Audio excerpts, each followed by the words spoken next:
Hey guys, I was just thinking about my first experience with porn. It was probably like 10 years old, maybe 8, somewhere in there.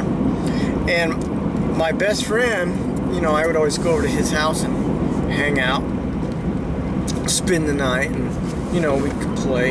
And he, downstairs used to be his brother's bedroom, right? But his brother moved out. And so they turned it into like his playroom, so all his toys and games and stuff were down there. And so we spent more time down there than we did in his bedroom at all. And one time I was looking in the closet in there, and there was all these boxes of magazines. And he was like, "Oh, we're not allowed to mess with any of that. My mom said we have to stay out of there." I was like, "Oh, okay." And he was serious about it. So, one time I got the opportunity to be down there by myself, and I snatched one of the magazines and I went in the downstairs bathroom and put it underneath the hamper so that, I could say I'm going to the bathroom and then get a chance to flip through there and look at it. And so, like I said, bear in mind I was a little kid, you know what I mean? And anyhow, I did. I went in there and I got that magazine out and started flipping through it. And I don't remember any of the pictures in it, but I remember certain things.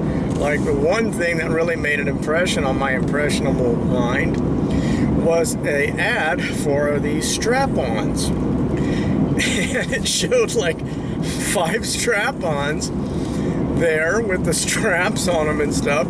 And the slogan on it said, "Next time your penis fails you, try one of ours." And I was like, what? What in the world? Who buys a replacement penis? And I remember it was Hustler, and there was a comic called Chester the Child Molester, and I was, of course, aghast at it. And I remember another ridiculous comic. Hustler is fucking nuts, man. But this comic was supposed to be like a beer factory. And it was this conveyor belt, and all these mugs of beer were going through there. And I remember at the beginning, there was this lady like squirting milk out of her boobs into it.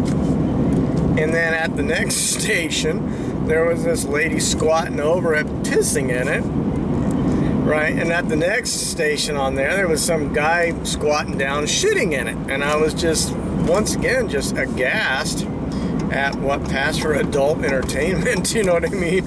And I remember there was a couple of things that I liked, but I didn't understand. And, well, the one I sort of got the gist of, but this one I didn't get at the time. There was this lady and she was naked, and this monster's like, "I'm going to eat you." And she's like, "Eat, eat, eat. Doesn't anybody screw anymore?" And then the one that I kind of got the gist of was this guy and this girl were out on this farm, and she was getting all horny and was like, "Let's do it." And so they're going at it in this haystack, and she's all, "Ow, ow, ow, ow.